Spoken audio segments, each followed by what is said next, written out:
So we've just had a delivery of plants. These are some of the larger shrubs that are going to go in my garden at Helen's. I'll be placing everything today, which means setting everything out, and then it's going to take about 2 days, I would think, to plant it all. It's very exciting because this really starts to bring the garden to life. So Jan, you're the head gardener here at Helen's now, and you've grown me some fantastic plants. I mean, all the oregano and everything is going to be beautiful, isn't it? It is, definitely. Yeah. So I've nearly finished laying everything out for this first planting, and then you and your team are going to be taking over. We are. There's just one area I wanted to talk to you about, because the whole of this is aromatic, so obviously we're going to be digging in some grit, because you've got heavy clay here, haven't you? Yes, that's put some in already. Yeah. Now here, I've designed it so that we can get a wheelchair all the way round. At the moment you can't get into the centre, and I want to make a sort of secret, slightly secret, way in that's a bit aromatic. Good idea. So as you wheel the wheels across, say across this section, so we've got to think about how we do that, because your son is in a wheelchair, isn't he? So he can come and try it for us. Yeah. So I was thinking maybe a double row of bricks just in the planting, and as you push him over. Yeah.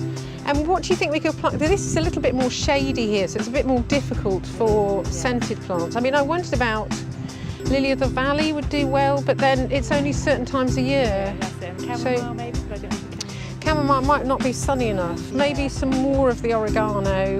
I think you had some chives in there. Got lots of chives. Yeah, so we'll put a lovely run of chives across there. Yeah. But what do you think so far? Wonderful. Do you? I can't wait to get planted. Yeah, brilliant. So what I wanted to show you here, this border is going to be sort of veiled. I don't want heavy shrubs in here. I want it to be much more light with movement and texture. And so I'm using some of these Stipa gigantea. We'll probably put a little bit of grit in when we plant them, because they like it a little bit more free draining than Helen's soil. And then in amongst it, we'll have lots of perennials. This is a good example. It looks nothing at the moment, but it's probably one of my favourite plants. It's called Verbena bonariensis. And it will come up to 6 feet tall, has this lovely sort of box stem, so it moves in the wind but doesn't break. Same with these will come up to a good 6 feet tall. And the verbena particularly is brilliant for wildlife, it's brilliant for bees, for that late nectar. So this will be a real textural border, but you'll be able to sit where you are now and look through it to the rest of the garden.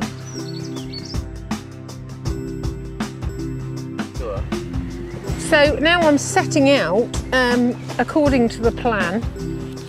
I've got a sort of detailed planting plan, so I'm placing all the plants and tweaking it a bit as I go. And one of the really key things about this garden for me is scent. I want lots of scent. I want the garden to really hug you in.